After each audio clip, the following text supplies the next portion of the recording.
জিবরাইল ডাক দেখো, ও নবী আপনি জলদি করে উঠেন। কয় কি খবর জিবরাইল? আল্লাহ হুকুম করেছেন মক্কা ছেড়ে চলে যাওয়া লাগবে মদিনায়। আল্লাহর নবী ঘর থেকে বের হয়ে আসলেন, আকাশের দিকে তাকাইয়া কান্দে।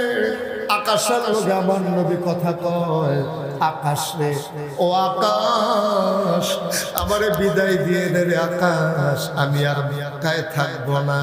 আমার নবী হাঁটে আর জমিনের সাথে মাটির সাথে কথা কয়, মক্কার জমিন আমারে বিদায় দিয়ে দে, আমি আর মক্কার জমিনে থাকবো না রে, আমারে বিদায় দিয়ে দে। আল্লাহর নবী কাবার কিনারে গিয়ে কাঁদতে শুরু করলেন।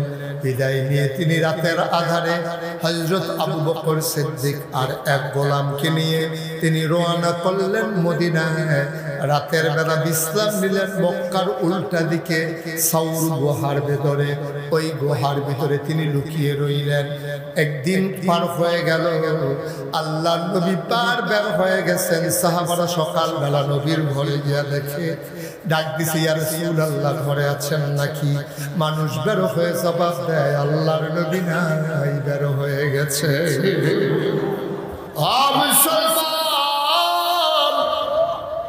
নবী পাথরের উপর দিয়ে হাঁটতেন, পায়ের নিচে পাথর পড়ল, তিনি ব্যথা পেতেন না। সাহাবারা চিন্তায় পড়ে গেলেন, এবড়ো খেবড়ো পাথর, কোনা বের হওয়া পাথর, আমার নবী কেমন করে হাঁটে? তারা পরীক্ষা করার জন্য নবীর পেছনে পেছনে দৌড়াইতেন। নবী যেই পাথরের উপরে পা ফেলতেন, ওরা পাথর হাতে নিয়ে দেখত দুজাহানের বাদশা নবীর ইজ্জতে সম্মানে ওই মরুভূমির পাথর তুলার মতো নরম হয়ে যেত। এই নবী কাফেররা সিদ্ধান্ত নিল নবীকে হত্যা করে ফেলবে। নাউজুবিল্লাহ বলবেন না? আমার আল্লাহ জানে নাকি জানে না? আল্লাহ তাদের পরামর্শ দেখে নাকি দেখে না? সব মিটিং করতেছে, আল্লাহ দেখে নাকি দেখে না? তারা কি পরামর্শ করে আল্লাহ শুনে নাকি শুনে না? আল্লাহ ডাক দেয়া কয়, জিবরাইল, ও জিবরাইল, জলদি করে আমার নবীর খবর বলে দাও। আমার নবী ঘরের ভেতরে বিশ্রাম নিচ্ছিলেন, আরাম ফরমাচ্ছিলেন। জিবরাইল এসে আমার নবীকে সালাম দিয়ে দিলেন। সবাই পড়েন, আসসালাতু আসসালামু আলাইকা ইয়া রাসূলুল্লাহ, আসসালাতু ওয়াসসালামু আলাইকা ইয়া হাবিবাল্লাহ, আসসালাতু ওয়াসসালামু আলাইকা ইয়া শাফিয়াল মুজনিবিন, আসসালাতু ওয়াসসালামু আলাইকা ইয়া রাহমাতাল লিল আলামিন। জিবরাইল ডাক দেখো, ও নবী আপনি জলদি করে উঠেন। কয় কি খবর জিবরাইল? আল্লাহ হুকুম করেছেন মক্কা ছেড়ে চলে যাওয়া লাগবে মদিনায়। আল্লাহর নবী ঘর থেকে বের হয়ে আসলেন, আকাশের দিকে তাকাইয়া কান্দে। আকাশের লোকে আমার নবী কথা কয়, আকাশ রে ও আকাশ, আমারে বিদায় দিয়ে দে রে আকাশ, আমি আর মক্কায় থাকবো না। আমার নবী হাঁটে আর জমিনের সাথে মাটির সাথে কথা কয়, মক্কার জমিন আমারে বিদায় দিয়ে দে, আমি আর মক্কার জমিনে থাকবো না রে, আমারে বিদায় দিয়ে দে। আল্লাহর নবী কাবার কিনারে গিয়ে কাঁদতে শুরু করলেন। বিদায় নিয়ে তিনি রাতের আধারে হযরত আবু বকর সিদ্দিক আর এক গোলামকে নিয়ে তিনি রওনা করলেন মদিনায়। রাতের বেলা বিশ্রাম নিলেন মক্কার উল্টা দিকে সাউর গুহার ভেতরে। ওই গুহার ভিতরে তিনি লুকিয়ে রইলেন। একদিন পার হয়ে গেল, আল্লাহর নবী পার বের হয়ে গেছেন। সাহাবারা সকালবেলা নবীর ঘরে গিয়া দেখে, ডাক দিছে, ইয়া রাসূলুল্লাহ ঘরে আছেন নাকি? মানুষ বের হয়ে জবাব দেয়, আল্লাহর নবী নাই, বের হয়ে গেছে। একজন আশিকে রাসূল সাহাবা ছিলেন, ওনার নাম হইল, সব সাহাবারা আশিকে রাসূল ছিলেন, একজন বড় বেশি পাগল ছিলেন, ওনার নাম ছিল আব্দুর রহমান ইবনে আউফ। গভীর মনোযোগ, এদিক সেদিক তাকাবেন না। মাছের মতো নিষ্পলক নয়নে, খরগোশের মতো কান খাড়া করে কথা শুনতে হবে। বলো আমিন। যারা মোবাইল ধরে রেখেছেন মোবাইলগুলো বন্ধ করেন। ইউটিউবে হাজার হাজার ওয়াজ আছে। ফিরসা বুজুর্গের শেয়ার থেকে কোনো ইচ্ছা করে আপনি আমার দিকে চান, সব বুঝছে না। মার হাবা করেন না, যেরকম মার হাবা। এদিকে ঘুরে বসুন, আমার দিকে ঘুরে বসুন। আরেক ভাই মাশাআল্লাহ, সব মার হাবা কর। আওয়াজ আর নাই, যেরকম মার হাবা। এই সবাই খেয়াল করে শুধু আমার দিকে তাকাই থাকবে। এই মোবাইল বন্ধ করো, কথা মন দিয়ে শুনো। এখন নবী না, কথা মনে আছে তো? এই সালাকি করে, তোমার সালাকি করতে বেশি বন্ধ করতে কইছি। মারহাবা কয় না। নবীজি যখন চলে গেছে রাতের বেলা, এক সাহাবা, ওনার নাম ছিল আব্দুর রহমান ইবনে আউফ। সবাই মুখস্থ করে ফেলবেন। কি নাম? আব্দুর রহমান ইবনে আউফ। আচ্ছা, আব্দুর রহমানে মনে হয় সবটা পারতেন না, এটা লম্বা নাম তো। আব্দুর রহমান তো উনি গেছে নবীজির দরজায় সকালবেলা, গিয়া কয় ইয়া সালাতু আলাইকা ইয়া রাসূলুল্লাহ। ভেতর থেকে একবার বাড়ি হইয়া কয় কারি বিচারে, কয় নবীজি, কয় নবীজি নাই। কই গেছে? কয় রাত্রে চলে গেছে, আমাদেরকে বলে। সুবহানাল্লাহ বললেন না? লোকটা পাগল হয়ে গেল। প্রতিদিন সকালবেলা নবীর একটা নজর দেখতাম, একটা নজর নবীরে দেখতাম। এই নবী কই? তিনি দৌড়ে দৌড়ে ঘরের ভেতরে ঢুকলেন। বিবিকে বললেন, ও বিবি, একটা পটলার ভিতরে কিছু কাপড় দিয়ে দাও, শুকনা খাবার দিয়ে দাও, কিছু টাকা দিয়ে দাও। ও বিবি, আমারে বিরক্ত করো না, তাড়াতাড়ি করো। সব কিছু দিয়ে দেওয়া হলো। বিবি ডাক দিয়া কয়, কই যান?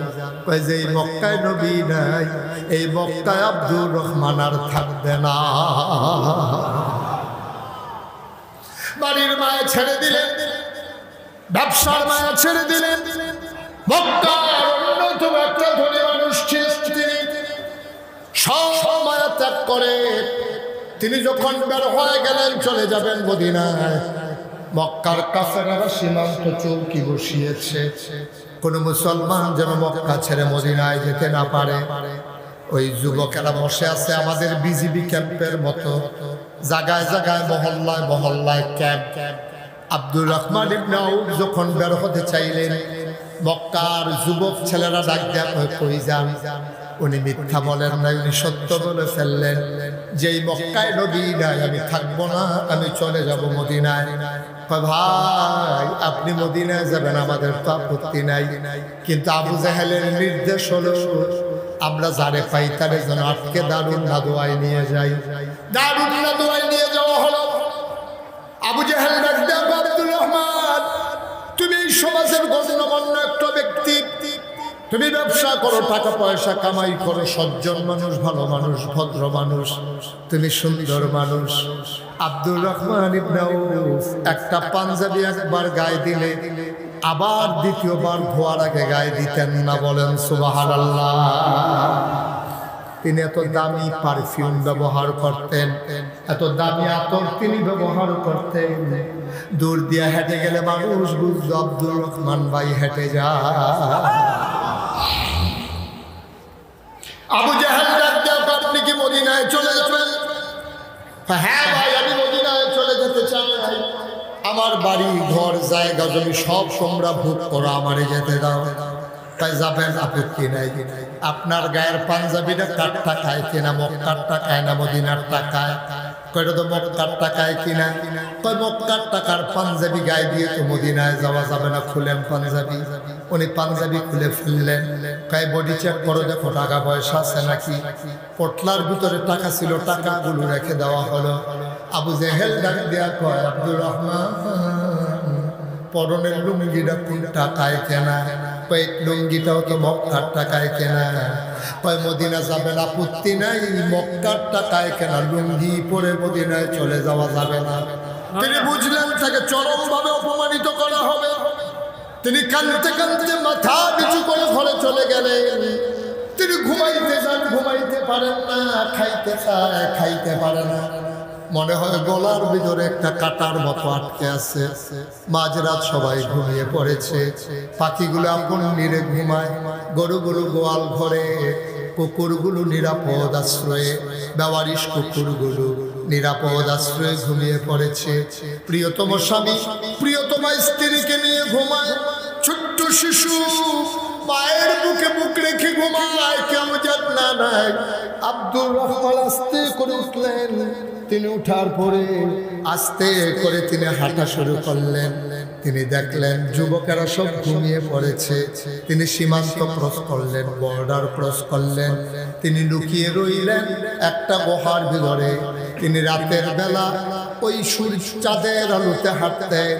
সারাটা দিন কাফেরদের চোখ ফাঁকি দেওয়ার জন্য গুহার আড়ালে লুকিয়ে থাকতেন। বলো সুবহানাল্লাহ।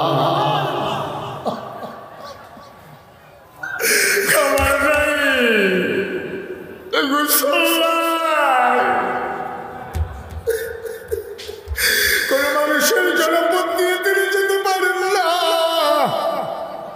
ঘুরতে ঘুরতে ঘুরতে ঘুরতে দিন যায়, রাত যায়। একদিন সুবহে কাজিম হয়ে গেল। তখন সুবহে সাদেক হয় নাই, সূর্য পশ্চিম পূর্ব আকাশে উদয় হয় নাই, ফর্সা হয় নাই তখনও আকাশ।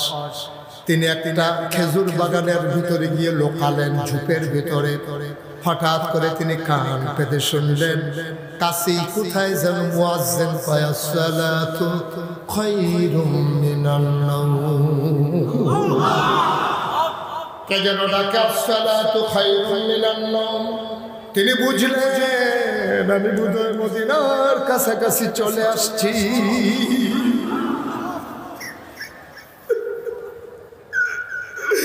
আনন্দে তিনি আধখানা দৌড় দিয়ে ঠান্ডা পানি দিয়ে উযু করে তিনি গিয়ে মসজিদের ভিতরে ঢুকলেন। আমার নবী ইমাম মুয়াজ্জিন ইকামত দিয়ে দিলেন। সবাই নামাজে দাঁড়িয়ে গেল। আব্দুর রহমান ইবনে আউফ এক কোণা দিয়ে দাঁড়িয়ে গেলেন। নামাজ শেষ হয়ে গেল। আল্লাহর নবীর একটা অভ্যাস ছিল, নামাজ শেষ করে তিনি উল্টা ফিরে বসতেন, মুসল্লিদের দিকে ঘুরে বসতেন, সবার খোঁজ খবর নিতেন কোনো বিপদ আপদ আছে নাকি। নবী উঠে দাঁড়ালেন, সবাইকে ডাক দিলেন, তোমাদের কোনো সমস্যা আছে নাকি? সবাই বলে না, আমাদের কোনো সমস্যা নাই। হঠাৎ করে নবীর নজর চলে গেল ওই কোনায়। নবী তাকাইয়া দেখে উস্কো খুস্কো চুল, দাড়িগুলো তার ধুলা মাখা, পরনে গায়ে কোনো কাপড় নাই, পরনে একটা সেরা লুঙ্গি। নবী ডাক দিয়া ওই কোনায় বসে আছে মানুষটা কে রে? দেখতে তো আমার আব্দুর রহমানের মতো দেখা যায়।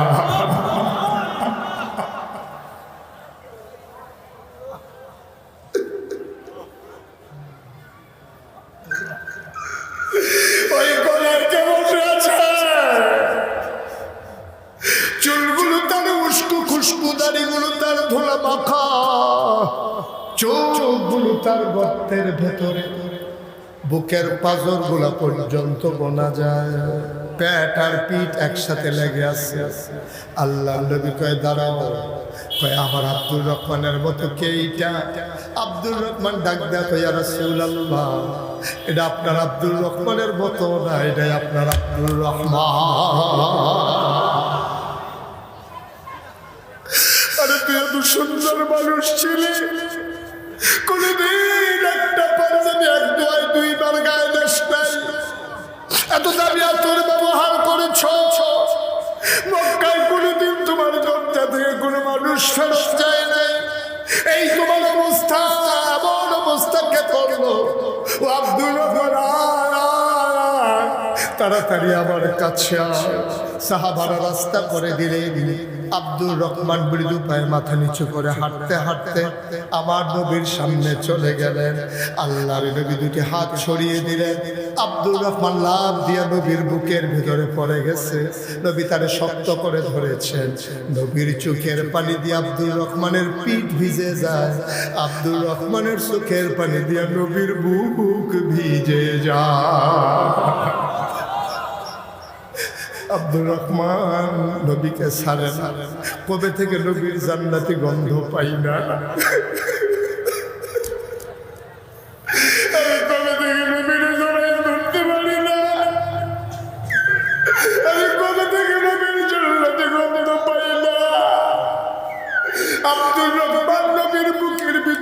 নাক ঘষতেছে, নবীর গায়ের জান্নাতি গন্ধ নিতেছে। আল্লাহ নবীও ছাড়ে না, আব্দুর রহমান ছাড়ে না। এবার আব্দুর রহমান ফোফাইয়া ফোফাইয়া কান্দার পর নবী গো, ও নবী, কোনোদিন মক্কার মানুষকে একটা গালি দেই নাই, কোনোদিন ধমক দেই নাই, কোনোদিন খালি হাতে ফিরাই দেই নাই গো নবী। ও নবী, কোনোদিন কারোর সাথে ঝগড়া করি নাই, কারো জমিন দখল দেই নাই, হাওলাতের টাকা ঘুরাই নাই। আমি কি এত খারাপ মানুষ? ও নবী, আমি কি এত খারাপ মানুষ? কেউ জানুক আর না জানুক, আপনি তো জানেন আমি কেমন মানুষ। কি অপরাধ ছিল আমার? তারা আমার লুঙ্গি পাঞ্জাবি খুলে নিয়েছে, আমার পকেটের টাকাগুলো রেখে দিয়েছে, তারা আমার আসতে দেয় না। আমার অপরাধটা কি আগে শুনলাম? আপনি বলেন আমার কি অপরাধ? আল্লাহ নবী ডাক দেয়া কয়, তোর কি আলাদা অপরাধ নাকি? আমার যে অপরাধ তোর তো সেই অপরাধ। যে অপরাধে আমি মক্কায় থাকতে পারলাম না, চলে আসা লাগলো মদিনায়, তোর তো সেই একটাই অপরাধ। ইয়া রাসূলুল্লাহ, আমাদের কি অপরাধ? আমাদের অপরাধ হইল ওয়ামা নাকামু মিনহুম ইল্লা আইয়ুমিনু বিল্লাহিল আজিজিল হামিদ। সুবহানাল্লাহ বলবেন না? আমাদের একটাই অপরাধ, আমরা এক আল্লাহর উপরে ঈমান এনেছি। এইটাই আজকে পৃথিবীর মানুষের অপরাধ। ফিলিস্তিনের মুসলমানদের একটাই অপরাধ, তারা আল্লাহর উপরে ঈমান এনেছে। এই জন্য ইসরায়েলিরা আমার মুসলমানকে হত্যা করতেছে, ঠিক কিনা? আফগানিস্তানের মুসলমানের একটাই অপরাধ ছিল, যে এই জন্য রাশিয়া আমেরিকা বারবার তাদের উপরে আক্রমণ করেছে। ওই কাশ্মীরের মুসলমানদের একটাই অপরাধ, তারা এক আল্লাহর উপরে ঈমান এনেছে। আরাকানের মুসলমানের একটাই অপরাধ, যে অপরাধের কারণে নিজের মাতৃভূমি ছেড়ে দিয়ে আজকে উখিয়ায় টেকনাফে মানবতর জীবন যাপন করতেছে। এই অপরাধ আমাদের সবার। আমরা এক আল্লাহর উপরে ঈমান এনেছি, ঠিক কিনা? এই অপরাধের কারণে আমরা বিশ্বাস করি মামলা হবে, হামলা হবে, জান জুলুম নির্যাতন হবে। ওই এক আল্লাহর উপরে ঈমান আনার কারণে যদি জীবন দেওয়া লাগে, আমরা প্রয়োজনে জীবন দেব, ঈমান দেব না। রাজি আছি কিনা? হাত তুলে দেখো।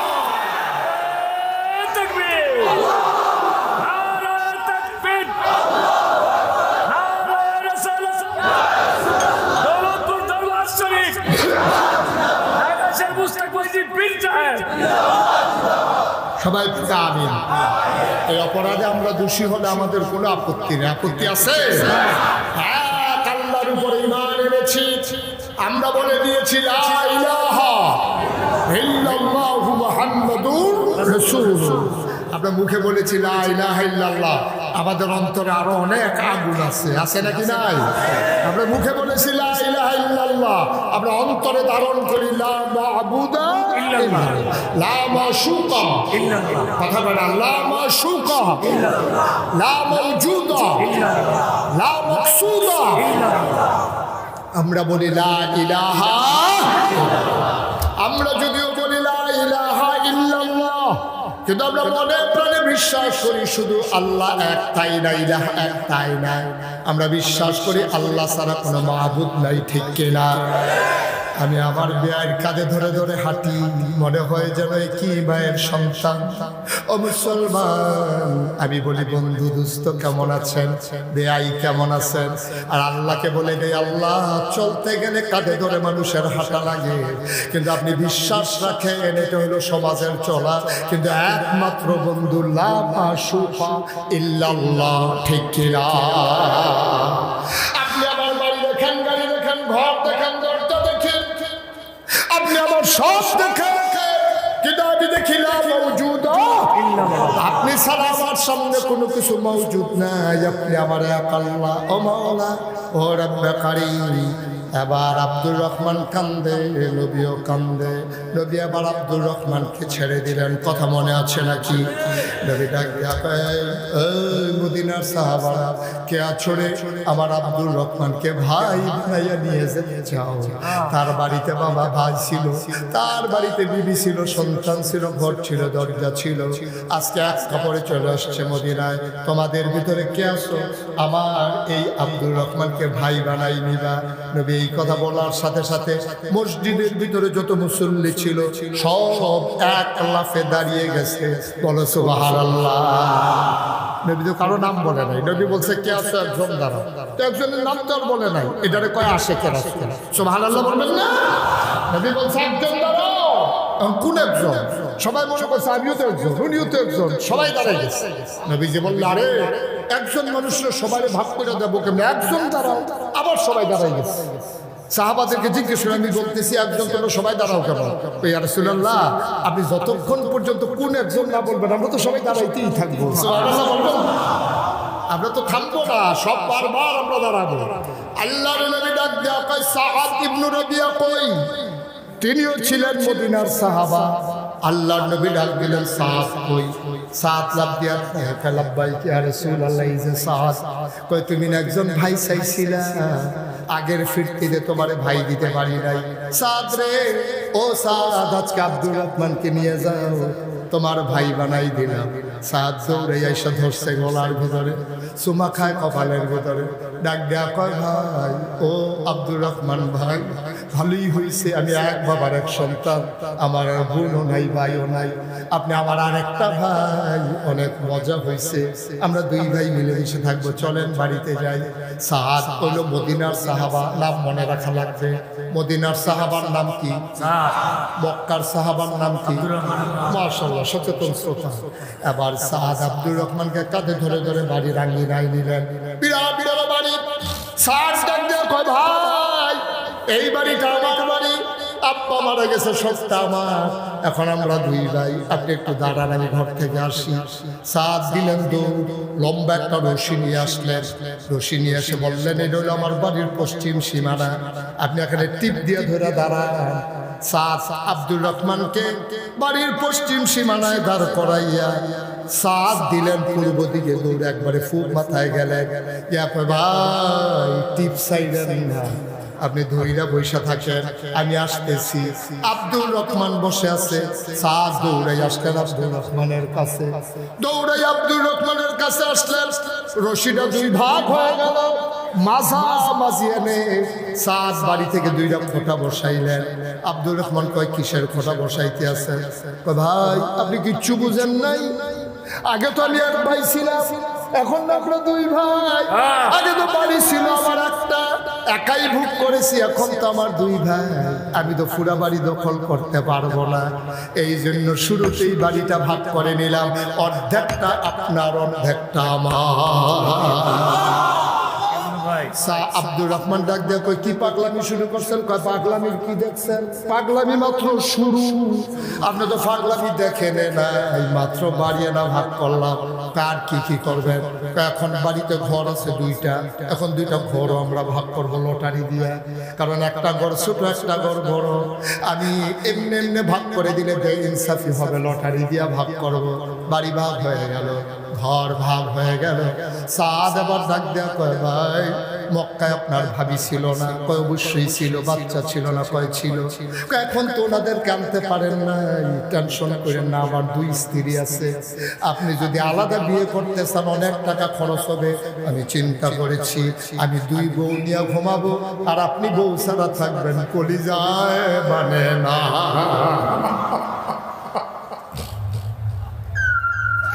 আপনি থাকবেন একা একা, আর আমি দুইজন বিবি নিয়ে থাকবো, কলিজায় মানে না। আমি চিন্তা করেছি আপনাকে বিয়ে করাইতে গেলে নাকের ফুল, কানের দুল, গলার মালা, হাতের মালা, বেনারসি কাঁথা, মেকআপ বক্স, কত কিছু লাগবে, কিন্তু আমার বউকে যদি আমি তালাক দিয়ে দেই, কম পয়সায় আপনার কাছে উঠাই দিতে পারবো। চিন্তা করেছি একজন তালাক দিয়ে দেব। আব্দুর রহমান কয়, পাগলামি কইলেন না। কয়, পাগলামি আমার বাধা দিয়ে রাখতে পারবেন না, আপনি আমার ভাই, আপনি আমার ভাই, আপনি আমার ভাই, আমার নবী ভাই দিছে। দিছে। আমি আমার ভাই পাইছি, দৌড়াইয়া ঘরে ঢুকলেন, দুই বিবিকে একসাথে করলেন, ডাক দেয়া কই বিবিরা, ও বিবিরা, আল্লাহ রাসূল আমার একটা ভাই দিছে। কয় ভাই পাইলেন কই? আপনারা এক ভাই? কয় নবীজি আমার একটা ভাই দিছে। ভাইয়ের ওই ঘরে বসাই আসছি। কত এখন আমাদেরকে কি বলতে চান? আমার দুই বিবি, আমার ভাইয়ের বিবি নাই। আমি নিয়ত করেছি আমার একজন বিবিকে আমি তালাক দিয়ে দেব। এখন ছোট বউ কইতে আছে, ঠিকই আছে, দুই বউয়ের কি দরকার, একজন তালাক দিয়ালাম। আমি তো সব কাম পারি, কারণ বেরিয়ে ছোট বেরিয়ে মনে করছে তালাক দিলে তো বড় করে দিব, আমারে কোনো দিত না। সাত চোখের পানি ছাইরা দিয়া কয়, ও বিবি তুমি বোধহয় কোরআনের ওই আয়াতটা পড়ো নাই, লান তানালুল বিররা হাত্তা তুনফিকু মিম্মা তুহিব্বুন। যেটারে বেশি মায়া করে এটারে দিলে আল্লাহর রাস্তায় কুরবানি দেওয়া লাগে, নাইলে দিলে কুরবানি হয় না। সুরুপুল তোমার তো মায়া করি বেশি, তালাক দেওয়া লাগবে তুমি শুধু রে। সুবহানাল্লাহ। তালাক দেওয়া হয়ে গেল। সাদ ইবনে রবিয়া দুইজন সাক্ষী ডেকে এনে বিয়ে বন্ধনে আবদ্ধ হয়ে গেলেন। এবার সাদ ইবনে রবিয়া কয়, ভাই একটু বসেন, কাজ আগাই ফেলছি, আর একটা জিনিস ভাগের বাকি। কয় কি ভাগের বাকি? কয় আব্বা মারা যাওয়ার সময় আবার 1 ফোঁটা টাকা দিছিল, দরকার লাগে নাই, খরচও করি নাই। এখন এই টাকাটা আমি একা একা রাখলে বেইনসাফি হবে, দুই ভাই একসাথে খুলে ভাগ করে নেব। আব্দুর রহমান খপ করে হাতটাতে ধরলেন। ভাই আর পাগলামি করতে দেওয়া হবে না, আপনি টাকা দেওয়া লাগবে না, আমার একটু বাজারটা দেখাই দেন। মক্কায় থাকতে নবীজি আমার ব্যাপারে দোয়া করছে, আমি নাকি ব্যবসায় ভালো। আসলে আমি ব্যবসায় ভালো, আমি মাটি ধরলে সোনা হয়ে যা। আপনি টাকা দেওয়া লাগবে না, বাজারটা দেখাই দেন। সাদ ইবনে রবিয়া বাজারে নিয়ে গেলেন।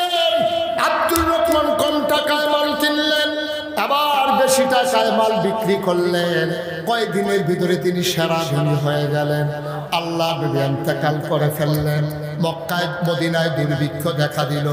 মা আয়েশা, আমাদের আম্মা আয়েশা ডাক দেয়া কয়, আমার ছেলে আব্দুর রহমানকে খবর দাও।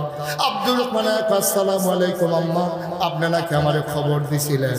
হ বাবা, মক্কায় তো দুর্ভিক্ষ, তোমার ব্যাপারে নবী একটা দোয়া করছিল, আমি নিজের কানে শুনছি। আম্মা গো, ও আম্মা কি দোয়া করছে? নবী দোয়া করছে আমার আব্দুর রহমান জান্নাতে যাইব, তবে তার তো সম্পদ বেশি, হিসাব দিতে দিতে একটু দেরি হইব, এই কথা আমারে কইছে। আব্দুর রহমান সিল্লাম দিয়া কয়, আম্মা এতদিনে কি এই কথা কর? এতদিনে কেন এই কথা কর? আমি জান্নাতে যাইতে দেরি হবে, আমার আগে অন্য মানুষ চলে যাবে। যেই নবীর জন্য মক্কা ছেড়ে খালি গায়ে মদিনায় গেলাম, আমি কি ধনী হইতে চাইছিলাম নাকি? আমার টাকা লাগবে না, আপনি কেন এতদিন এই কথা বললেন না? আমার টাকা আমি আগুন দিয়ে পুড়িয়ে ফেলবো, আমার বালসামারা নদীতে ফেলে দেবো। আম্মা আপনি কেন এতদিন এই কথা বললেন না? আমি দেরিতে যাবো, আমার কলিজায় মানবে না। তাই বাবা বাড়িতে যাও, একটু চিন্তা করে দেখো। আব্দুর রহমান বাড়িতে গেছে, খাইতে যায় খাইতে পারে না, ঘুমাইতে যায় ঘুমাইতে পারে না, হাউ মাউ করে কান্দে। এমন সময় খবর আসলো, যাও যাও যাও। এমন সময় এক লোক আইসা কয়, আব্দুর রহমান, ওই বিদেশ থেকে আপনার জন্য 700 উট বোঝাই মাল এসেছে। 700 উট বোঝাই মাল মদিনায় ঢুকছে, সবগুলো আপনার। আব্দুর রহমান ডাক দেয়া কয়, সব মসজিদে নবীর কাছে নিয়ে দাঁড় করাও, নবীর রওজার কাছে লাইন ধরে দাঁড় করাও। নবীর রওজা থেকে জান্নাতুল বাকির দিকে লম্বা 700 উট লাইন পড়ে গেল। মদিনায় আগুন জ্বলে না, বাচ্চারা খাবার পায় না, হাউমাউ চিৎকার চেঁচামেচি শুরু হয়ে গেল। আম্মা জান পর্দার ফাঁক দিয়া তাকায়া দেখে 700 উট বুঝাই মাল দাঁড়িয়ে আছে। আম্মা জান আয়েশা কয়, এগুলা কার? আব্দুর রহমানের। আব্দুর রহমানের বাড়িতে এখানে, এগুলো এখানে আনছো কেন? উনি আসতেছে বলছে এখানে আনার জন্য। আব্দুর রহমান দৌড়াই আসছে, আয়েশা কয়, আম্মা আপনি বাধা দিয়েন না, আমি বলছি এখানে আনার জন্য। আম্মা গো, আপনি না বললেন নবী বলছে আমার জান্নাতে যাইতে দেরি হবে। আমি চিন্তা করে দেখলাম দেরিতে জান্নাতে গেলে আমার কলজায় মানবে না গো আম্মা। এই জন্য 700 ওট বোঝাই মাল আপনার হুজরার সামনে এনেছি। পৃথিবী সাক্ষী থাকুক, আমার আল্লাহ সাক্ষী থাকুক, এই 700 ওট বোঝাই মাল আমি আপনার হাতে উঠাই দিলাম। আপনি আপনার মন মতো খরচ করে। তবে আম্মা আমার একটা দাবি আছে, হাসরের দিনে, ওই কিয়ামতের দিনে হাসরের ময়দানে আমি যখন হিসাব নিকাশ যখন শুরু হয়ে যাবে আম্মা, নবীর সাথে যদি আপনার দেখা হয়, আপনি একটু কানে কানে আমার নবীরে বইলেন আমি বড় ডরাইছি। আপনি একটু নবীরে কানে কানে বইলেন আমি আব্দুর রহমান বড় ভয় পাইছি, দেরিতে জান্নাতে যাবো এটা সহ্য হয় না গো আম্মা। আমি 700 ওট বোঝাই মাল দিলাম, আল্লাহর রাস্তায় আপনি নবীরে কানে কানে বইলেন আব্দুর রহমান বড় ভয় পাইছে, আপনি অন্তত আব্দুর রহমানের বড় একটু আগে আগে সুপারিশ করে দেন। আম্মা এটা আপনি কইলেন আম্মা, আমি বাঁচব না গো আম্মা, আপনি বলবেন কিনা? আমি খাইতে চাই খাইতে পারি না, ঘুমাইতে যাই ঘুমাইতে পারি না। ও দৌলতপুরের আল্লাহর ওলির মাহফিলে উপস্থিত আমার কলিজার টুকরারা, আমার মুরব্বি বাবারা, পর্দার আড়ালের আমার মায়েরা, আব্দুর রহমান জান্নাতে যাবে, শুধু একটু দেরি হবে। এইটা আব্দুর রহমানের সহ্য হয় নাই রে ভাই। আমরা জান্নাতে যাব কি যাব না এটার কোনো গ্যারান্টি নাই, এরপরে আমাদের কোনো পেরেশানি নাই। আল্লাহর ওলির মাহফিলে চলো সবাই মিলে আজকে জান্নাতের একটা ব্যবস্থা করে যাই। এই আল্লাহর ওলির মাহফিলে আমরা প্রাণ ভরে এই হাজারো জনতার সামনে আল্লাহর ওলির এই মাহফিলে হাজির হয়ে গেছে। আল মরহুম হুজুররা রুহানি হালাতে দোয়া করতেছে। একটা লোক লাভ দিয়া দাঁড়াও, হুজুর দোয়া করে দে কবর যেন জান্নাত হয়ে যায়। কি করব, জায়গা দিয়া জমিন দিয়া জমানো টাকা দিয়া হুজুর সব ছেড়ে দেব, তারপরেও জান্নাত চাই। একটা লোক চাই লাভ দিয়া দাঁড়াও, হুজুর দোয়া করে দে আগামী বছর মাহফিলে ইনশাআল্লাহ মাহফিলের এই আল্লাহর ওলিদের খাবারের জন্য আমি একটা গরু দিয়ে দেব।